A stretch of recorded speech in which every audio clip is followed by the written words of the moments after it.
चलिए बढ़ते हैं आगे, बात करते हैं लव जिहाद के एक ऐसे जाल की जिसे जानकर आपकी रूह कांप जाएगी।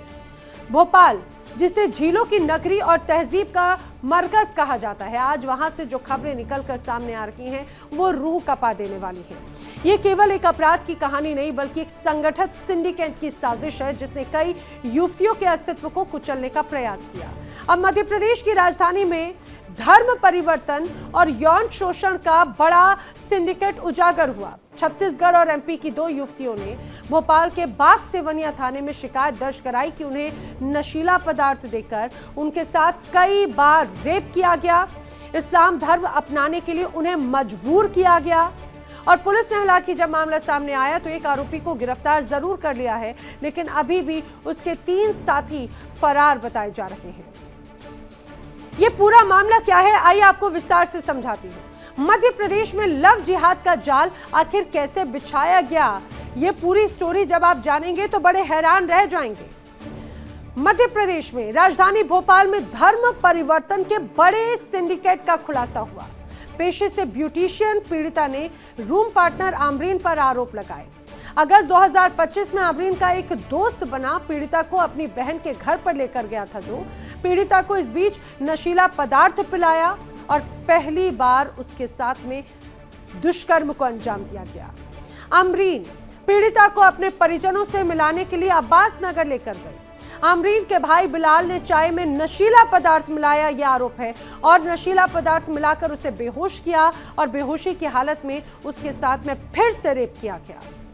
आमरीन निजी काम के बहाने पीड़िता को अहमदाबाद लेकर गई थी। यासिर नामक युवक ने पीड़िता के साथ में फिर दरिंदगी की।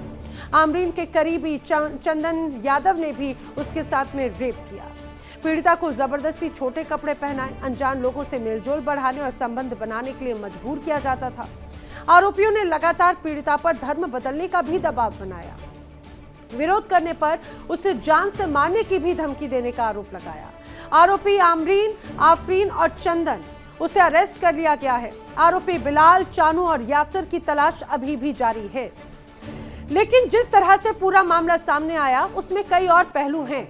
शिकायत के अनुसार इन युवतियों को प्रेम और सहायता के जाल में फंसाया जाता था, लेकिन इसके पीछे का मकसद बेहद डरावना था। उन्हें नशीला पदार्थ देकर उनके साथ बार बार सामूहिक बलात्कार किए गए और ये कृत्य दर्शाता है कि अपराधी केवल शारीरिक शोषण नहीं कर रहे थे बल्कि वो युवतियों की इच्छा शक्ति को पूरी तरह से खत्म कर देना चाहते थे। जब कोई अपराधी नशे का सहारा लेता है तो उसका उद्देश्य पीड़ित को पूरी तरह से लाचार बनाना होता है।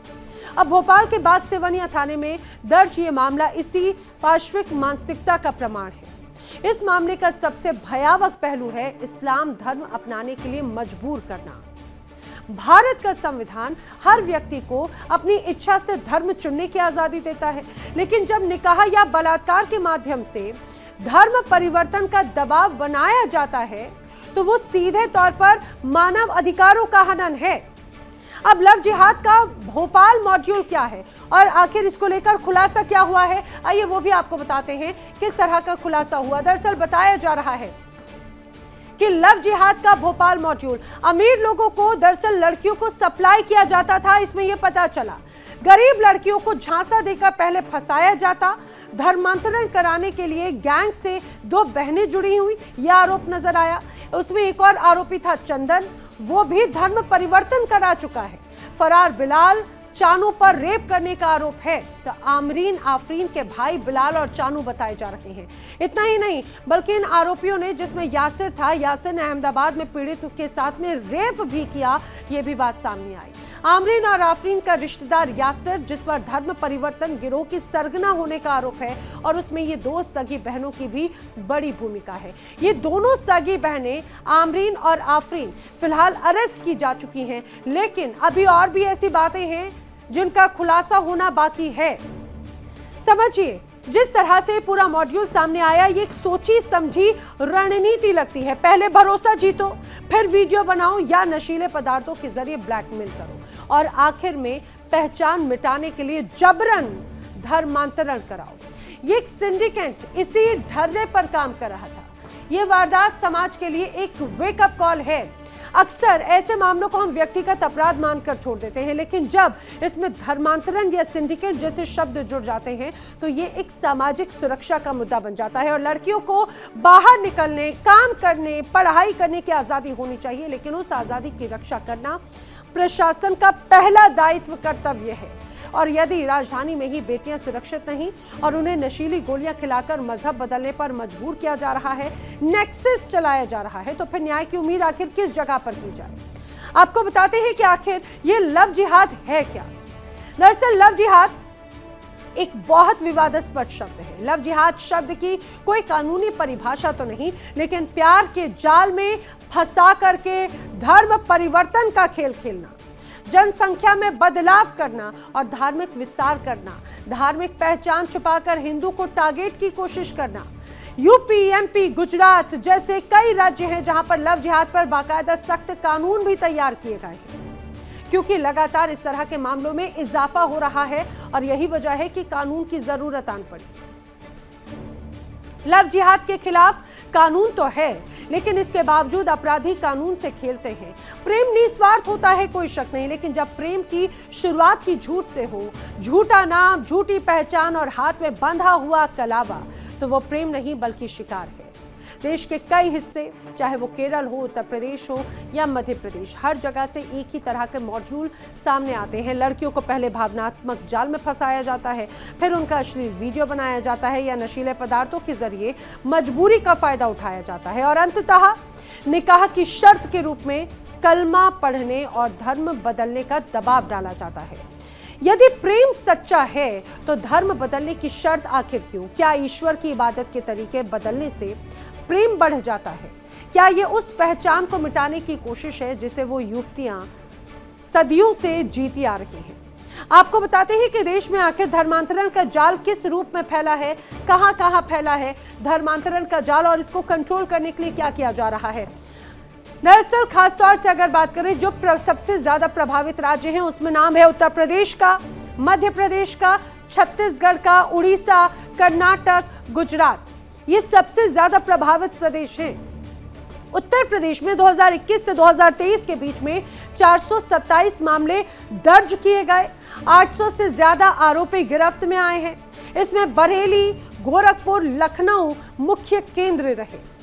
अब हालात ऐसे बने जिस तरह से बहुत मामले सामने आए, लव जिहाद विरोधी कानून यहां पर बनाया गया, लागू किया गया और इसके तहत दोषियों को उम्र कैद तक की सजा का प्रावधान है। अब बात अगर छत्तीसगढ़ की करें तो यहां पर जनजातीय इलाकों में धर्मांतरण के मामले अक्सर सामने आ जाते हैं। वर्ग संघर्ष की स्थिति यहां पर एक बहुत बड़ी वजह है। वहीं छत्तीसगढ़ से लगा हुआ मध्य प्रदेश, 1968 से ही धर्मांतरण विरोधी कानून यहां पर लागू है, लेकिन कुछ जगहों पर बच्चों के धर्मांतरण की साजिश के भी आरोप सामने आए, जो बड़ा हैरान करने का मामला रहता है। कानून 12 राज्यों ने बनाए, धर्मांतरण विरोधी कानून, और उसे सख्ती से लागू भी किया गया और उसमें प्रावधान सजा का भी सख्त रखा गया ताकि ऐसे धर्मांतरण के मामलों में कमी आए। लेकिन मध्य प्रदेश में भोपाल में हालिया घटना जो हुई, यूपी का छांगुर मामला हो या फिर भोपाल की घटना हो या देश के अन्य बड़े मामले, ये साफ होते जा रहे हैं कि इन कृत्यों के पीछे कोई अकेला व्यक्ति नहीं बल्कि पूरा एक सिंडिकेट काम करता है। इसमें मौलवी, फर्जी दस्तावेज बनाने वाला गिरोह भी शामिल है, जो पीड़ित लड़की को कानूनी और सामाजिक रूप से इतना लाचार बना देते हैं कि उसके पास सरेंडर करने के अलावा कोई रास्ता ही नहीं बचता।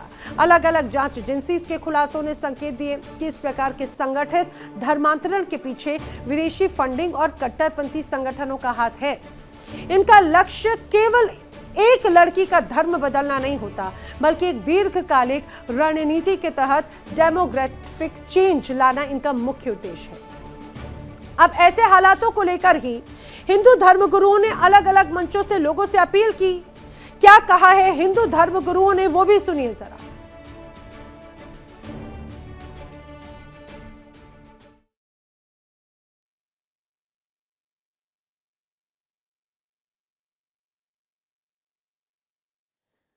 तो चाहे अनिरुद्धाचार्य हो या पंडित धीरेन्द्र कृष्ण शास्त्री, लगातार ऐसे लव जिहाद या फिर ये कहा जाए पहचान छुपाकर लोगों को जो बरगलाते हैं उनसे बचने की उनकी तरफ से हिदायत दी गई। और सिर्फ ये एक या दो नहीं बल्कि कई अलग अलग तरफ से ऐसी ही आवाज़ें सामने आई। सिर्फ सरकार या पुलिस की जिम्मेदारी नहीं है। दरअसल समाज को अपनी बेटियों को सजग और सशक्त बनाना होगा। सेक्युलरिज्म के नाम पर हम अपनी सांस्कृतिक सुरक्षा के साथ में समझौता नहीं कर सकते। हमें ये समझना होगा कि टॉलरेंस का अर्थ आत्मसमर्पण नहीं होता। जब मध्य प्रदेश की राजधानी में बेटियों के साथ में नशीले पदार्थ और रेप के जरिए धर्मांतरण का खेल होता है तो वो व्यवस्था की हार है। अपराधियों में कानून का इतना खौफ होना चाहिए कि वो ऐसी साजिश रचने से पहले 100 बार सोचे, लेकिन ऐसा कुछ भी होता हुआ नजर नहीं आता। देखिए इंडिया डेली 24/7 अब आपके स्मार्ट टीवी पर। इंडिया डेली मौजूद है सभी डिजिटल प्लेटफॉर्म पर लाइव और लगातार। इंडिया डेली 24/7 हर दिन राष्ट्र को समर्पित।